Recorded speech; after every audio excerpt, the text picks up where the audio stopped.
Selamat siang, salam sejahtera bagi kita semua. Hari ini kita akan membahas tentang hukum perdata. Salah satu jenis hukum di Indonesia adalah perdata. Hukum ini mengatur tentang hubungan antara individu dengan individu yang lain. Berikut beberapa pengertian hukum perdata menurut para ahli. Menurut Subekti, hukum perdata dalam arti luas meliputi semua hukum privat material, yaitu segala hukum pokok yang mengatur kepentingan-kepentingan perseorangan. Menurut pendapat Sri Sedewi M. Sofwan, hukum perdata adalah hukum yang mengatur kepentingan antara warga negara perseorangan yang satu dengan warga negara perseorangan yang lain. Sedangkan menurut Wirjono Projodikoro, hukum perdata adalah suatu rangkaian hukum antara orang-orang atau badan hukum satu sama lain tentang hak dan kewajiban. Lebih lanjut, beliau mengatakan kebanyakan para sarjana menganggap hukum perdata sebagai hukum yang mengatur kepentingan perseorangan pribadi yang berbeda dengan hukum publik sebagai hukum yang mengatur kepentingan umum masyarakat. Menurut pendapat Aziz Safiyuddin, hukum perdata adalah hukum yang memuat peraturan dan ketentuan hukum yang meliputi hubungan hukum antara orang yang satu dengan yang lain, antara subjek hukum satu dengan subjek hukum yang lain di dalam masyarakat dengan menitik beratkan kepada kepentingan perseorangan. Dari definisi-definisi tersebut di atas, dapatlah disimpulkan bahwa yang dimaksud dengan hukum perdata ialah hukum yang mengatur hubungan hukum antara orang atau badan hukum yang satu dengan orang atau badan hukum yang lain di dalam masyarakat dengan menitik beratkan kepada kepentingan perseorangan. Sedangkan hukum perdata yang berlaku di Indonesia berdasarkan pasal 163 IS Aturan Pemerintah Hindia Belanda adalah berlainan untuk golongan warga Indonesia, yaitu untuk golongan warga negara Indonesia asli berlaku hukum adat, yaitu hukum yang sejak dulu kala secara turun-temurun. Sedangkan untuk golongan warga negara Indonesia keturunan Cina berlaku seluruh BW dengan penambahan mengenai pengangkatan anak dan kongsi S 1917 nomor 129. Dan untuk golongan warga negara Indonesia keturunan Arab, India, Pakistan, dan lain-lain berlaku sebagaimana BW, yaitu mengenai hukum harta kekayaan dan hukum waris dengan surat wasiat. Sedangkan hukum mengenai hukum keluarga dan hukum waris tanpa wasiat berlaku hukum adatnya sendiri, yaitu hukum adat mereka yang tumbuh di Indonesia S 1924 nomor 556. Dan untuk golongan warga negara Indonesia keturunan Eropa, Belanda, Jerman, Prancis, dan Jepang seluruh BW. Sedangkan bagi orang Indonesia asli, apabila mereka menghendaki ketentuan-ketentuan dalam BW dapat dinyatakan berlaku bagi mereka, baik untuk seluruhnya, sebagian, atau untuk suatu perbuatan hukum tertentu. Demikian pula apabila suatu perbuatan hukum tidak dikenal dalam hukum adat, seperti pendirian PT, CV, firma, atau penarikan wasel dan cek, maka bagi orang Indonesia asli yang melakukan perbuatan hukum seperti itu diperlakukan ketentuan dalam BWS 1917 nomor 556. Sistem hukum perdata di Indonesia. Hukum perdata di Indonesia sampai saat ini masih beraneka ragam, pluralistis, di mana masing-masing golongan penduduk mempunyai hukum perdata sendiri-sendiri, kecuali bidang-bidang tertentu yang sudah ada unifikasi, misalnya di bidang hukum perkawinan, hukum agraria. Tetapi apabila ditinjau lebih mendalam, tampaklah bahwa unifikasi di bidang hukum tersebut belumlah tercapai 100% atau sepenuhnya. Berikut ini beberapa contoh hukum perdata. Pertama, hukum perkawinan. Hukum perdata yang pertama yang tidak kalah penting dan seru adalah hukum perkawinan.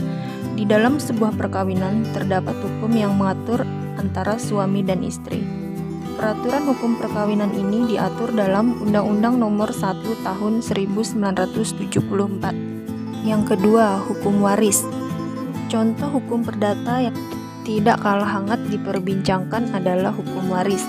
Di dalam hukum waris mengatur pembagian harta peninggalan seseorang kepada anak-anaknya, di mana aturan hukum waris ini akan mengatur tentang hal wasiat yang berhak menerima dan menolak warisan,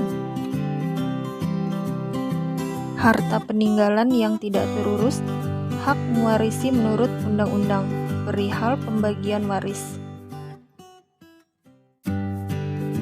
Yang ketiga adalah hukum kekeluargaan. Siapa yang menyangka jika hukum kekeluargaan pun juga memiliki aturan hukumnya juga? Pastinya kamu pun juga tidak memahami dan menyadari seperti apa sih aturan-aturan tersebut. Contoh hukum perdata kekeluargaan ini nantinya akan mengatur hubungan dalam kekeluargaan dan mengatur hubungan kekayaan yang telah dimiliki. Hukum yang akan diulas biasanya akan menyangkut hukum keturunan, kekuasaan, orang tua, perwalian, pendewasaan, kuratel, dan orang hilang. Yang keempat adalah hukum perikatan. Contoh hukum perdata juga termasuk mengulas hukum perikatan. Hukum perikatan merupakan hukum yang mengatur bidang harta kekayaan saja. Isi hukum perikatan ini diantaranya akan mengulas tentang perikatan yang bersyarat dari perjanjian yang sebenarnya, tentang perikatan ketetapan waktu, perikatan alternatif, perikatan ancaman hukum, perikatan yang wajar, dan masih banyak lagi sebenarnya. Yang kelima adalah hukum kekayaan. Contoh hukum perdata yang menyinggung hukum kekayaan sudah pasti akan mengulas dunia kekayaan dan hukum, di mana hukum ini akan memaparkan beberapa harta yang akan dibagikan, termasuk pula membagikan objek atau barang yang hendak akan dibagikan. Hukum perdata kekayaan juga menawarkan solusi atas permasalahan yang ditimbulkan dari pembagian kekayaan. Solusi tersebut pun ada yang diatur dalam undang-undang. Yang keenam, hukum perceraian. Contoh hukum perdata yang juga sering kita temukan masalah tentang perceraian. Tentu saja perceraian yang terjadi ini pun ada undang-undang yang akan mengatur di dalam. Yang ketujuh adalah hukum pencemaran nama baik.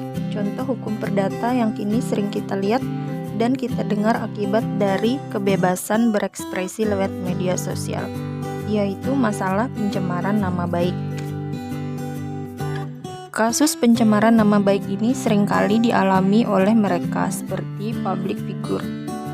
Hal tampak sekali kita lihat di tayangan televisi kasus pencemaran nama baik dan kasus-kasus serupa, di mana kasus yang sepele dengan memberikan komentar negatif dari netizen untuk seseorang bisa menjadi kasus dan permasalahan yang besar dan berakhir pada hukum perdata. Contohnya seperti kasus hukum perdata Ruben Onsu. Ruben Onsu lagi-lagi melaporkan akun channel YouTube CZ karena telah menuding restoran miliknya menggunakan pesugihan. Akun channel YouTube CZ dianggap juga telah mencemarkan nama baik dan merugikan usaha yang dikelola Ruben. Oleh karena itu, pihaknya mengurus dan melaporkan ke pihak berwajib. Ada juga contoh kasus perdata yang terjadi pada 19 November 2009, pernah menjadi perbincangan hangat. Nenek Minah yang berusia 55 tahun dipenjara selama 1 bulan 15 hari di PN Purwokerto hanya karena mencuri 3 buah kako di perkebunan milik PT Rumpun Sari Antan RSA di Banyumas.